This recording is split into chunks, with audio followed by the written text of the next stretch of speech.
merveilleux chapitre, le chapitre 8. On va le terminer ce matin.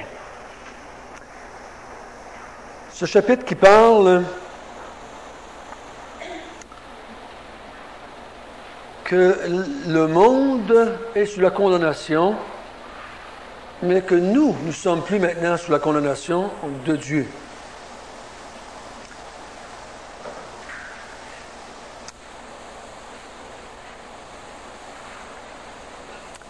Il y a un texte que j'aimerais qu'on lise ce matin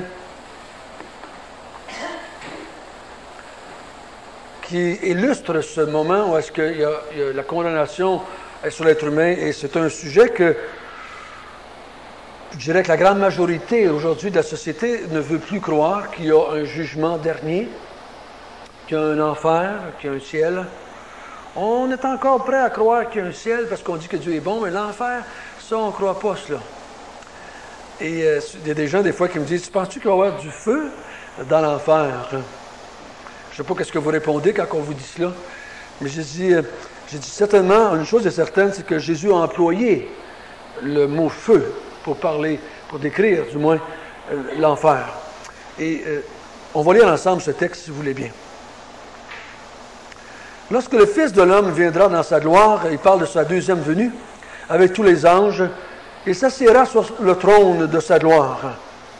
Toutes les nations seront assemblées devant lui et il séparera les uns d'avec les autres, comme le berger sépare les brebis d'avec les boucs. Et il mettra les brebis à sa droite et les boucs à sa gauche. Alors le roi dira à ceux qui seront à sa droite, « Venez, vous qui êtes bénis de mon Père, prenez possession du royaume qui vous a été préparé dès la fondation du monde. Car j'ai eu faim et vous m'avez donné à manger, j'ai eu soif et vous m'avez donné à boire. J'étais étranger et vous m'avez recueilli. J'étais nu et vous m'avez vêtu. J'étais malade et vous m'avez rendu visite. J'étais en prison et vous êtes venus vers moi. » Les justes lui répondirent, « Seigneur, quand t'avons-nous vu avoir faim et t'avons-nous donné à manger, ou avoir soif et t'avons-nous donné à boire? Quand t'avons-nous vu étranger et t'avons-nous recueilli, ou nu et t'avons-nous vêtu? Quand avons-nous vu malade ou en prison et sommes-nous allés vers toi? » Et le roi leur répondra, « Je vous le dis en vérité, toutes les fois que vous avez fait ces choses à l'un de ces plus petits de mes frères, c'était moi que vous les avez faites. » Ensuite, il dira à ceux qui seront à sa gauche, « Retirez-vous de moi, maudits. Allez dans le feu éternel qui a été préparé pour le diable et pour ses anges. Car j'ai eu faim et vous n'avez pas donné à manger. J'ai eu soif et vous ne m'avez pas donné à boire. J'étais étranger et vous ne m'avez pas recueilli. J'étais nu et vous n'avez pas vêtu.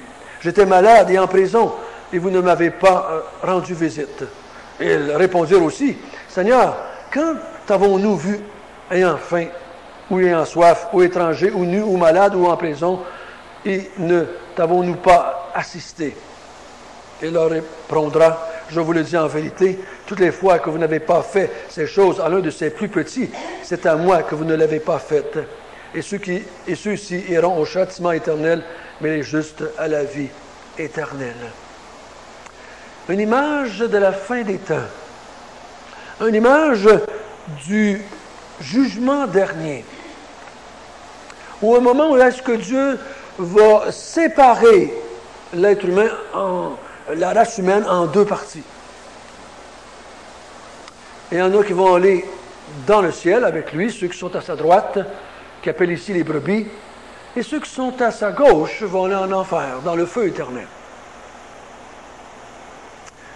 Si le jugement aurait lieu aujourd'hui, de quel côté serais-tu?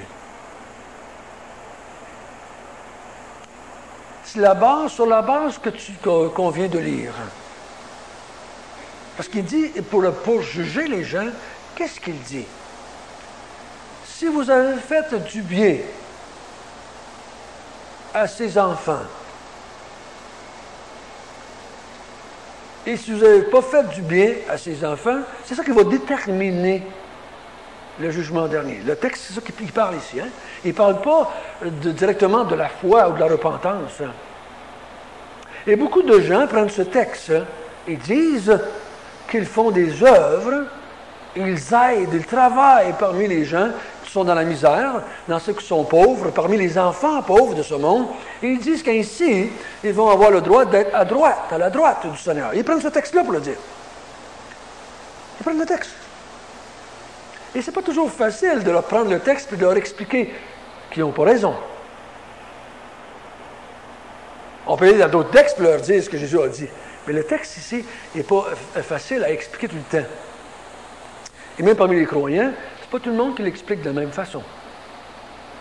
Mais une chose est certaine ici, c'est qu'à la fin des temps, il y en a qui vont être à gauche, puis il y en a qui vont être à droite. Il y en a qui vont être condamnés dans un feu éternel. Il y en a d'autres qui ne seront pas condamnés. Et le texte que nous allons étudier ce matin dans l'Épître aux Romains, chapitre 8, Paul dit, il n'y a plus de condamnation pour ceux qui sont en Jésus-Christ. Donc, pour ceux qui sont en Christ, ils n'iront jamais à gauche. Ils ne sont pas parmi les boucs. Parce que ceux qui sont parmi les boucs sont condamnés, ils vont en enfer. Donc, Paul dit dans Romains 8 que ceux qui sont en Jésus ne seront pas condamnés le jour de ce grand jugement-là.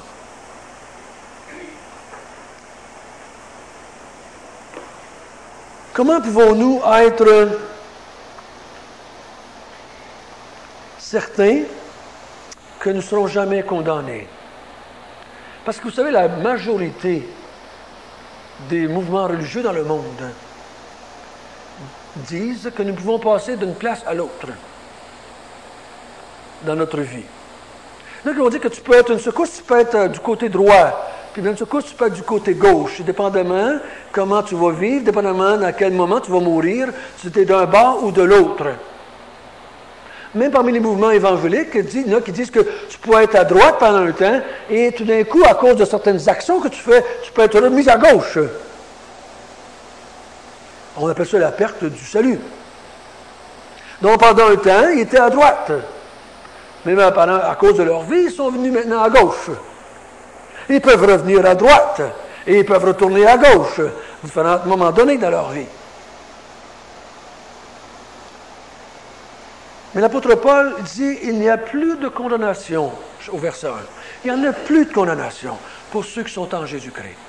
Et on peut avoir la certitude que c'est vrai.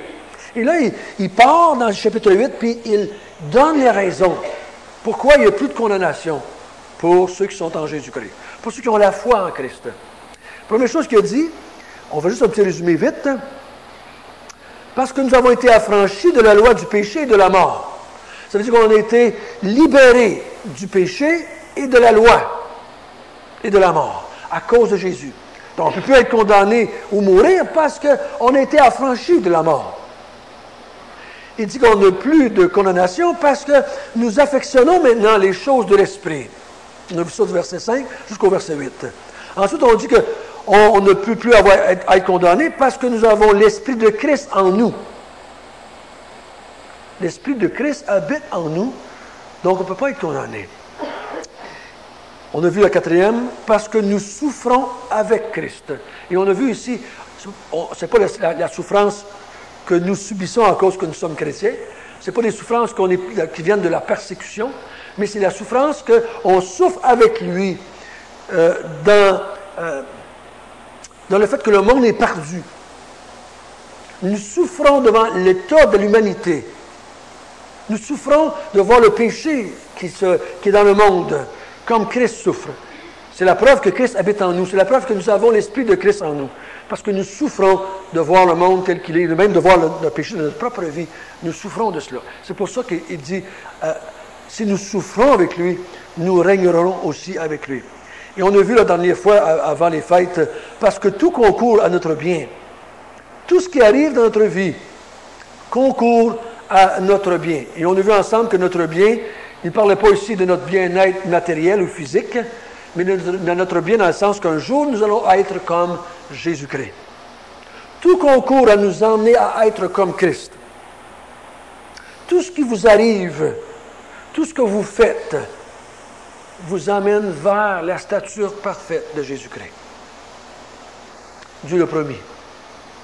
Lui va prendre tout ce que vous faites et il va l'utiliser pour vous transformer à l'image de Jésus. Et ce matin, nous allons voir le dernier. Vous souvenez-vous, quand Joseph a été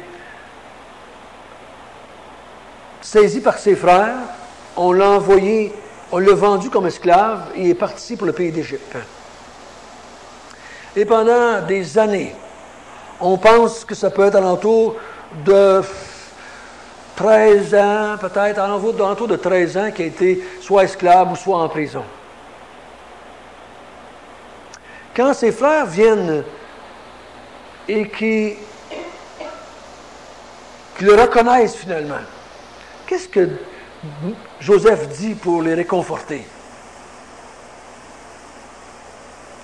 Il dit, vous avez voulu me détruire, hein, mais Dieu a changé en bien.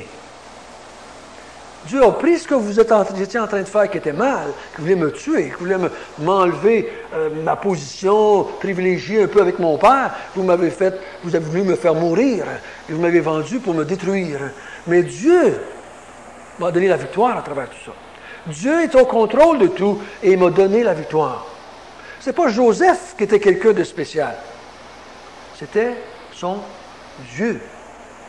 Combien de fois on prêche la vie de Joseph puis on le met quasiment sur un piédestal en tant que chrétien? C'est un modèle à suivre, puis on nous dit de faire comme Joseph, puis prier comme Joseph, puis faire comme Joseph.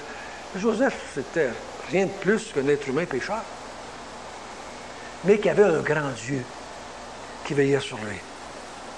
Un Dieu qui avait un plan pour sa vie.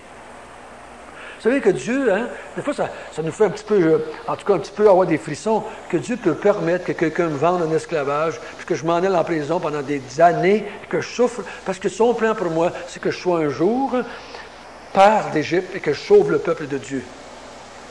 Dieu peut nous envoyer dans des trous pas mal noirs, hein, des fois. Ou vous pouvez dire, Dieu permet, oui, ça pourrait être Dieu permet.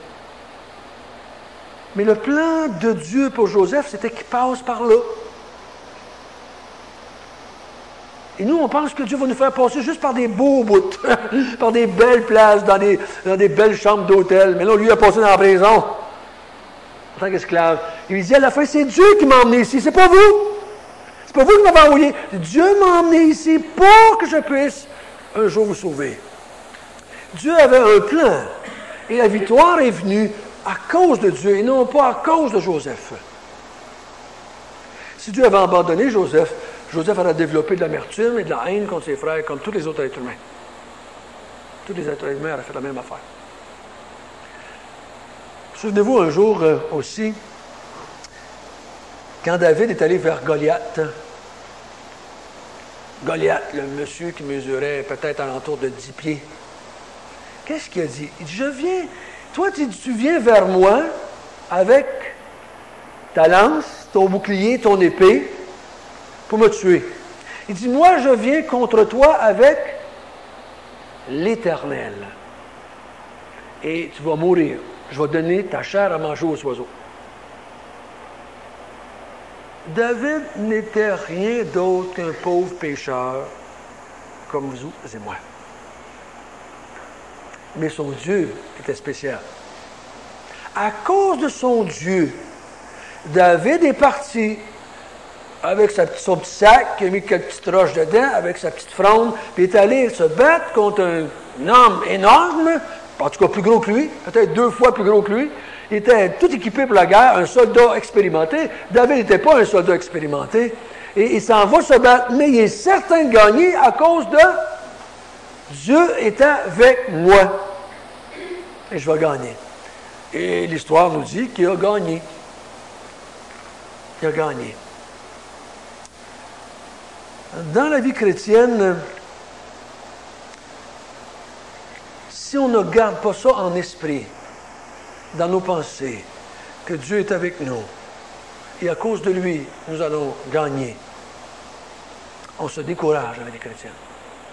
On s'apitoie, on se lamente.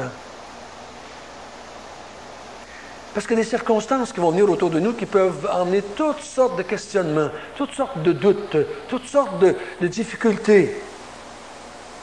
Mais il faut toujours se rappeler que Dieu est avec nous. Et le texte ce matin qu'on va lire à partir du verset 31, dans Romains 8, 31, il dit, « Que dirons-nous donc à l'égard de ces choses? Si Dieu est pour nous, qui sera contre nous? » Donc il dit, on ne peut pas être perdu, on ne peut pas être condamné quand on est en Jésus-Christ. Parce que quand on est en Jésus-Christ, Dieu est pour nous. Dieu est avec nous. Et on va lire ça ce matin ensemble. Et regardez bien qu'il met l'emphase sur Dieu, non pas sur vous. Si vous vous regardez et vous pensez que vous pouvez faire de quoi, vous allez vous décourager, vous démoraliser, vous allez vous apitoyer sur votre propre sort. Hein? Quelqu'un veut lire à partir du verset 31? Et vous lisez tant que je ne dirai pas d'arrêter. Que dirons-nous donc à l'égard de ces choses? Dieu est pour nous, qui serait contre nous? Lui qui n'a point épargné son propre fils, mais qui l'a livré pour nous tous. Comment ne nous donnera-t-il pas aussi toutes choses avec lui? On va arrêter là. Il dit, à cause que Dieu est avec nous, qu'est-ce qui prouve que Dieu est avec nous? Qu'est-ce qui prouve que Dieu n'est pas contre nous? La première raison qu'il donne, c'est que Dieu n'a pas épargné son propre Fils. Dieu n'a pas épargné son propre Fils, mais il l'a livré à la mort pour vous. Si Dieu a fait ça pour vous ce matin, si Dieu a donné son propre Fils, celui qui aimait le plus, celui qui avait chéri pendant toute l'éternité, il l'a donné, il l'a livré à la mort pour vous. Qu'est-ce qu'il dit ensuite? Ne vous donnera-t-il pas toute autre chose avec lui? Si Dieu vous a donné son Fils, qui était la grande chose, il dit, va-t-il pas vous donner toutes les petites choses en plus? L'apôtre Paul dit la même chose dans Romains chapitre 5. Comment ne nous donnera-t-il pas aussi toutes choses avec lui? C'est quoi ça, ces toutes choses-là? C'est quoi les toutes choses ici?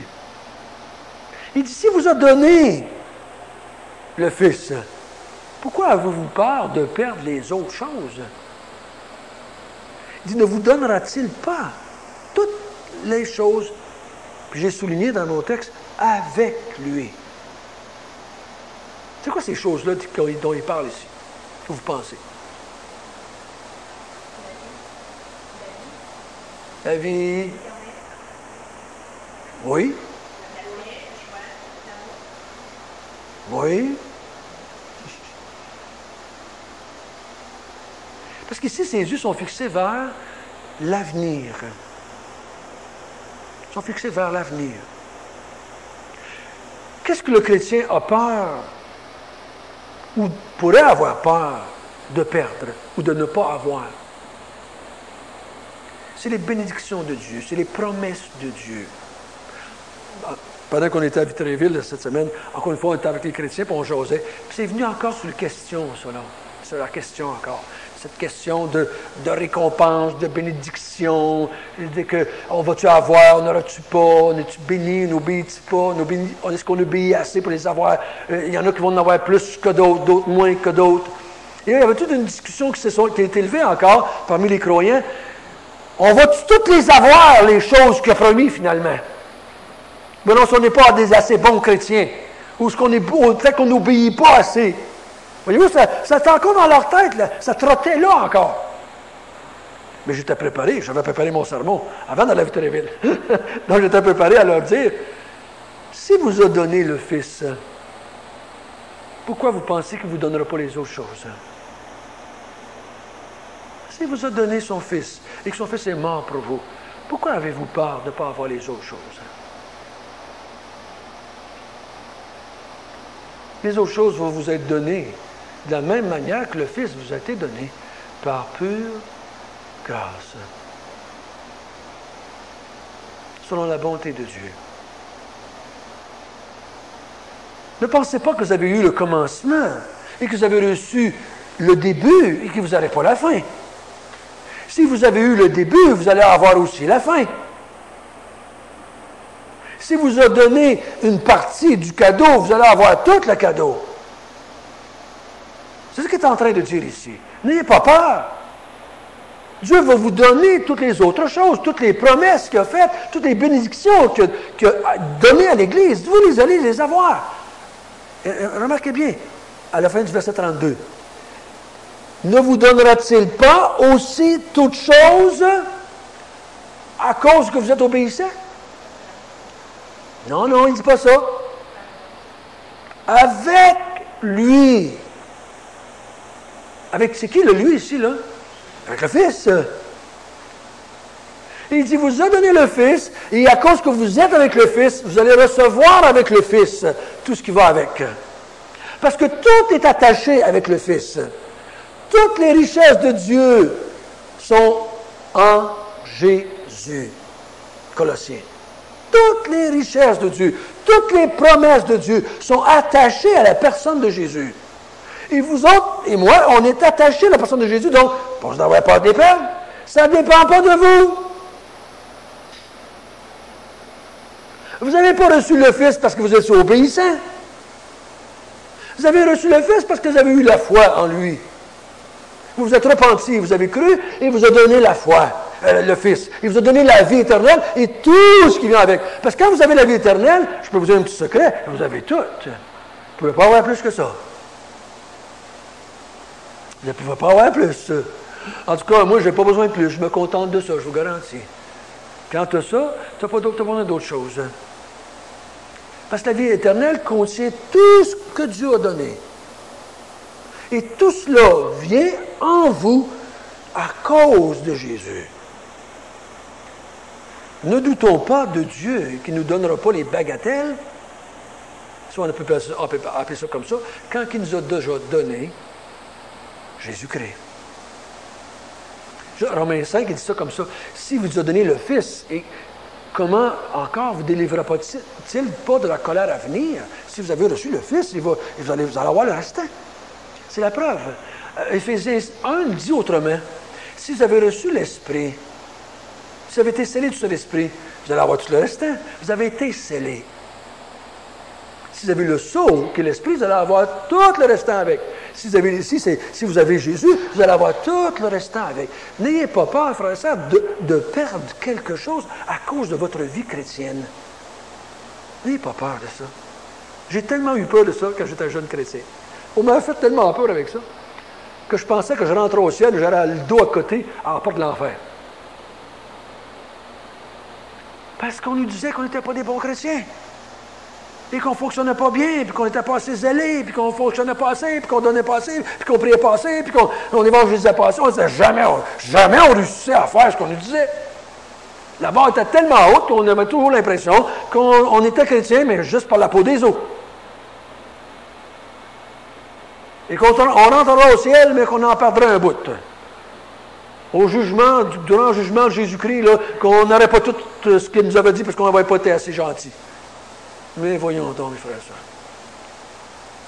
C'est pour ça que je connais des chrétiens qui ont peur de mourir. Ils ont l'impression qu'ils n'ont pas fait ce que Jésus avait dit. Ils n'en ont pas fait assez. Donc, ils ont peur de mourir parce que Jésus va les reprendre. Jésus va les enlever leur récompense. Fait que là, ils vont se sentir mal. Ils vont avoir peur, ils vont rougir. Mais l'apôtre Paul ici dit, non, il n'y a plus de condamnation pour ceux qui sont en Jésus. S'il vous a donné le Fils, il va tout vous donner les autres choses avec lui. Toutes les autres choses. Je vous dis, lisez dans Corinthiens le texte qui dit, toutes les promesses de Dieu trouvent leur amen en Jésus, pas en vous. Toutes les promesses de Dieu trouvent leur ainsi soit-il ou leur amen en Jésus, non pas en vous.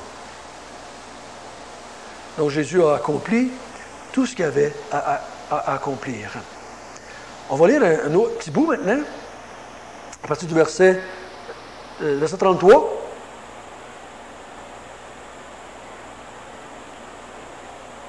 Qui veut le lire? Accusera les élus de Dieu, c'est On arrête cela. Dieu justifie. Il dit, qui va les accuser? C'est Dieu qui justifie. Parce qu'il dit, qui va nous accuser? Qui va nous dire qu'on est coupable? Parce que dans une cour, là, c'est qui a le dernier mot? C'est le juge. Hein? C'est le juge qui a le dernier mot. Il y a des gens qui se lèvent et qui peuvent vous accuser. L'avocat de la couronne, ou alors l'avocat, il peut se lever et dire, il est coupable, puis il va donner des preuves, puis tout ça. Il va vous accuser. Mais il dit, qui peut accuser les élus de Dieu? C'est Dieu qui justifie. Qu'est-ce que ça veut dire le mot justifier? C'est quoi la définition que vous donnerez à Dieu nous justifie? Pas coupable, OK, pas coupable, c'est une définition, mais quelqu'un qui va nous justifier, fait une action à notre égard, nous rendre justes. Regardez ce que le dictionnaire dit. Prendre la défense de quelqu'un en démontrant son innocence. Quelqu'un t'accuse puis dit t'es coupable. Quelqu'un se lève puis dit qu'il va prouver et va démontrer ton innocence. Il va te justifier aux yeux de tout le monde. Il y en a qui t'accusent, mais lui va se lever et il va te justifier. C'est comme l'avocat de la défense, ou l'avocat de la défense. C'est ça, va t'accuser, et ton avocat à toi se lève, lui va te justifier. Il ne gagne pas tout le temps dans notre société. Mais quand Dieu se lève, puis dit, moi je vais justifier François, tout le monde se tait. Et les preuves sont intouchable. L'apôtre Jean dit, si notre cœur nous condamne, il dit ça, si notre cœur nous condamne, Dieu est plus grand que notre cœur et il connaît toutes choses. Notre cœur peut nous condamner, notre cœur peut nous faire douter, le pasteur peut nous faire douter, ma femme peut me faire douter, ton mari peut te faire douter. Mais tourne-toi vers le Seigneur. Tourne-toi vers le Seigneur. Si tout le monde de la terre t'accuse, Dieu va te justifier. Donc, pourquoi est-ce que tu aurais peur de perdre quelque chose quand c'est Dieu qui justifie? Et Dieu est avec nous. Dieu est avec nous. Donc, qui est-ce qui pourrait nous condamner? Personne. Et Jean dit, nous avons un avocat auprès du Père. Qu'est-ce qu'il fait l'avocat? Il nous défend. Il nous défend. Contre ceux qui nous accuseraient, on dit l'accusateur, c'est le diable. On a chanté tout à l'heure, l'accusateur, il veut nous accuser. Mais il dit, on a un avocat qui nous défend. Puis il n'a jamais perdu une cause encore. Il n'a jamais perdu. Si tu as pris Jésus comme avocat, il n'a jamais perdu une cause. Dieu nous justifie. Donc, pas besoin d'avoir peur, de perdre quoi que ce soit ou d'être condamné. Dieu me justifie. Dieu me déclare juste à cause de Jésus. Lisons le verset maintenant. 34 et 35. 34 et 35. Qui veut lire ça? Qui les commandera? Christ est mort, bien plus, il est ressuscité, il est à la droite de Dieu et il intercède pour nous. Qui nous séparera de l'amour de Christ? Sera la tribulation, l'angoisse, ou la restitution, ou la faim, ou la nudité, ou le péril, ou l'épée? Oui, là on a lu un trop. C'était juste le verset 34 que je voulais qu'on lise. Il dit, qui va nous condamner? Christ est mort, il est ressuscité, il est à la droite de Dieu et il intercède pour nous. Ce texte-là est souvent employé pour la prière. Ça n'a rien à faire avec la prière ici. Ça n'a rien à faire avec la prière, ce texte-là. L'apôtre Paul n'est pas en train d'enseigner sur la prière ici. Il est en train de parler de quoi, l'apôtre Paul? De quoi est-ce qu'il parle dans le contexte? De la condamnation. Il ne parle pas de la prière. Il n'est pas en train de dire, là, quand je prie, Jésus intercède pour moi auprès du Père. C'est pas ça que le texte enseigne ici, là. Le texte enseigne que si quelqu'un veut me condamner, si quelqu'un veut me perdre aux yeux de Dieu, Christ est là, assis à la droite du Père. Je ne sais pas s'il y a encore les mains percées. Pensez-vous, vous autres? Je ne suis pas sûr à 100%, mais si, peut-être, vous avez raison. Mais si oui, il y a bien percé, le côté percé, quel bord, peut-être celui-là, les pieds percés. Et si, encore, effectivement, les mains et les pieds percés, il dit à son père, voilà, je suis mort, François. Je suis ressuscité pour François. Et il prend ma défense. Oui, sa femme, ses enfants, ses frères et sœurs, tout le monde peut le condamner, puis ils vont dire des choses qu'il n'a pas faites de pas correct. Et c'est vrai qu'ils n'ont pas fait de correct. J'essaierai pas de me justifier basé sur mes œuvres, sur ma vie. Je suis condamnable sur ma vie. Tout le monde ici est condamnable sur sa vie. Tu veux me condamner, tu le peux à 100% tous les jours de ma vie. Parce que je suis condamnable. Je suis un pécheur, donc je suis condamnable. Mais Jésus-Christ est assis à la droite de Dieu, mort, ressuscité pour moi. Il s'est assis à la droite de Dieu. Il a juste un but, c'est de me défendre contre ceux qui voudraient me condamner. Ici, Jésus intercède en faveur de mon salut, pas mes prières. C'est pour ça que le texte là. Donc, quand vous voulez parler que Jésus intercède pour vos prières, ne prenez pas ce texte-là. C'est pas ça qui enseigne. Le texte enseigne seulement ici que Jésus intercède en ma faveur si quelqu'un voudrait me condamner. Il intercède auprès du Père pour moi. Le Père me justifie. Jésus-Christ me intercède en ma faveur. Qui pourrait donc me condamner? Dieu me justifie. Christ est mort pour moi. Et il me défend, il intercède en ma faveur auprès de Dieu. Qui pourrait bien me condamner? Qui pourrait bien se lever pour réussir à condamner François? Personne. Hein? Si on continue à lire, à partir du verset 35, lisons jusqu'au verset 39, 35 jusqu'à 39.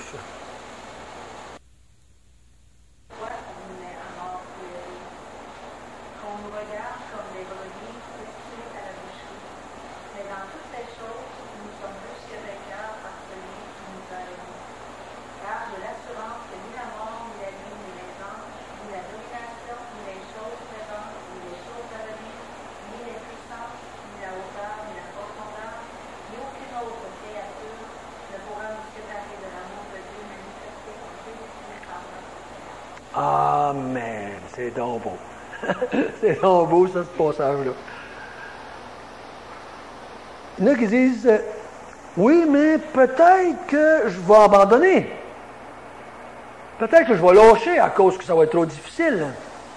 Peut-être que Dieu, lui, il ne veut pas me lâcher, mais moi, je vais lâcher à cause des tribulations, de l'angoisse, des persécutions, de la pauvreté, le péril, l'épée. Peut-être que je vais abandonner, peut-être que je vais trouver ça trop dur, la vie chrétienne. Et là, je vais abandonner le Seigneur. Parce qu'il y a un verset qui dit, celui qui persévérera jusqu'à la fin. Fin de quoi? La fin de sa vie, hein? La fin de sa vie. Ou la fin de ce siècle. Peut-être qu'il ne mourra pas, Jésus va venir le chercher au retour du Seigneur. Mais il dit, si tu ne persévères pas jusqu'à la fin, tu ne seras pas sauvé. Et il y en a qui disent, puis vous remarquerez, tous ces versets-là qui parlent de persévérance sont toujours dans un contexte de persécution. Toujours dans un contexte de tribulation, d'angoisse, de persécution, de pauvreté, de péril, d'épée, qui veulent nous faire mourir, qui veulent nous détruire. Le monde visible nous hait. Jésus dit, après la fin des temps, quand il parle de la fin des temps, il dit, les nations vous haïront à cause de moi. Il dit, les nations vont se lever contre vous, ils vont vouloir vous détruire, ils vont vous haïr au point de vouloir vous faire disparaître de la planète. Et je vous garantis, on lit des livres qui parlent de ce qui s'en vient dans l'avenir par rapport à la société. Et les chrétiens, dans ces livres-là, sont destinés comme ceux qui s'objectent à la paix mondiale et qu'il faut s'en débarrasser. C'est déjà commencé à être écrit dans les livres. Si on veut avoir la paix mondiale, il va falloir se débarrasser des chrétiens parce qu'ils pensent que juste eux autres qui sont corrects. Puis c'est juste eux autres qui ne veulent pas vraiment être unis à tous les autres, qui veulent être différents des autres. Puis il faut les éliminer. On commence déjà à en parler dans les livres qui parlent de l'avenir de cette planète-ci. Les nations vont se lever. Ils sont déjà levés. Hein? Ils sont déjà levés depuis que Jésus est venu. Il y a eu des persécutions. depuis toujours. Il dit, qu'est-ce qui dit que ça viendra tellement pas difficile dans ma vie que je ne vais pas abandonner? En avez-vous déjà connu des gens qui se sont déclarés chrétiens et à cause de ces choses-là qu'on vient de lire, ont renié la foi et sont partis de l'autre bord? J'en connaissez-vous? J'en connais, moi. J'en connais. Qui ont dit, je suis chrétien, je suis sauvé, été baptisé dans l'église, puis d'un coup, après 5 ans, après 5 mois, après 5, 10 ans, 15 ans, 20 ans, ils lâchent, ils s'en vont, ils renient la foi, et puis ils s'en vont à leur vomissure, comme Jésus a dit. Et le texte, c'est un peu à ça qui fait allusion, je crois. Qu'est-ce qui dit que moi, je n'abandonnerai pas quand il y en a d'autres qui ont abandonné?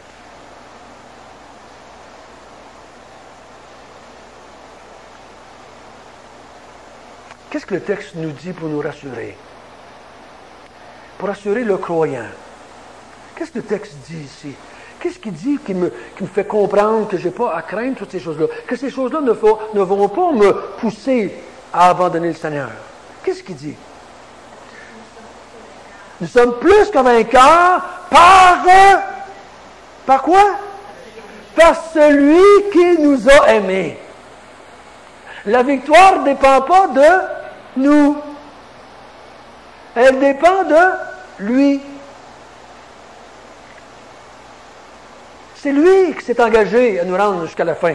C'est lui qui va nous rendre persévérants. Pas nous. Si on commence à penser que ça dépend de nous, avons-nous bien compris l'Évangile? Si on pense que ça dépend de nous, avons-nous bien compris l'Évangile? Et si ça ne dépend pas de moi, il y a juste une chose qui me rend vainqueur, c'est Jésus. C'est pas vous. Tant aussi longtemps que vous allez vous fier en Jésus-Christ pour être vainqueur, vous allez être vainqueur. Le jour où vous allez penser que c'est vous que ça dépend, vous allez avoir des petits problèmes. Ça ne dépend pas de vous. Ça ne dépend pas de vous. C'est lui qui nous rend vainqueurs. Et il dit au verset un peu plus bas, il dit quoi? Il dit, le monde invisible me hait aussi. Il n'y a pas juste le monde à l'extérieur qui veut me faire détruire. Il dit, le monde invisible me hait aussi. Regardez ce qu'il dit. Il dit, car j'ai l'assurance que ni les anges, là on dit, les anges, voudrais-tu ma perte? Il ne parle pas des anges bons ici, il parle des anges mauvais.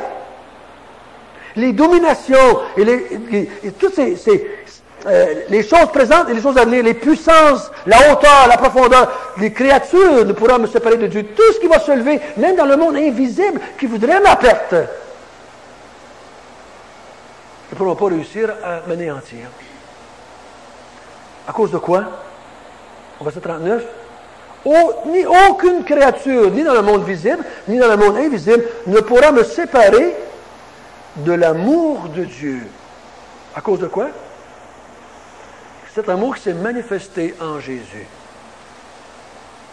Ça ne dépend jamais de moi. Ça